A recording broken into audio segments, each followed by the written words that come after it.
Hi everyone, మీరు చూస్తున్నారు Ramana Bigg Boss reviews. Bigg Boss latest updates మరియు ఓటింగ్ రిజల్ట్స్ కోసం ఇప్పుడే మా ఛానల్ని సబ్స్క్రైబ్ చేయండి. Bigg Boss Telugu 8 wild card entry ఇచ్చే కంటెస్టెంట్స్ అయితే కన్ఫర్మ్ అయ్యారు. వీళ్ళు వైల్డ్ కార్డ్ ఎంట్రీ ఇస్తే కనుక షో ఇక మామూలుగా ఉండదు. బిగ్ బాస్ వైల్డ్ కార్డ్ ఇచ్చే కంటెస్టెంట్స్ నెంబర్ 1 గంగవ్వ. యూట్యూబ్ సంచలనం గంగవ్వ మళ్ళీ బిగ్ బాస్కి వస్తే కనుక రికార్డులు గల్లంతవడం మాత్రం ఖాయం. నెంబర్ 2 హరితేజ. సీజన్ 1 నుండి అయితే హరితేజ. నెంబర్ 3 అవినాష్. ముక్కు అవినాష్ సీజన్ 5 నుండి మంచి entertainer. Number 4 Nayani Pavani. Season 7 నుండి ఓన్లీ 1 వీక్ మాత్రమే ఉన్నా కూడా మంచి ఇంపాక్ట్ క్రియేట్ చేసిన నయని పావని.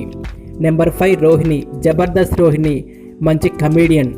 నెంబర్ 6 గౌతమ్ కృష్ణ. సీజన్ 7లో అశ్వత్థామ 2.0గా అలరించిన Gautham Krishna. Number 7 Tasty Teja. Season 7 నుండి మంచి entertainer. Number 8 Mehaboob Dilse. Season 5 నుండి మంచి కాంపిటెంట్. ఈ సీజన్ అన్నీ కూడా లిమిట్లెస్ కాబట్టి కంటెస్టెంట్స్ కూడా లిమిట్లెస్, ఎంటర్టైన్మెంట్ కూడా లిమిట్లెస్. మరి వీళ్ళు వచ్చిన తర్వాత షో అయితే టీఆర్పీ రికార్డ్ క్రియేట్ చేయడం మాత్రం ఖాయం. మరి వీళ్ళలో మీ ఫేవరెట్ కంటెస్టెంట్ ఎవరో కామెంట్ చేయండి. ఈ వీడియో నచ్చితే లైక్ చేసి మరెన్నో బిగ్ బాస్ వీడియోస్ కోసం మా ఛానల్ని సబ్స్క్రైబ్ చేయండి. Thanks for watching.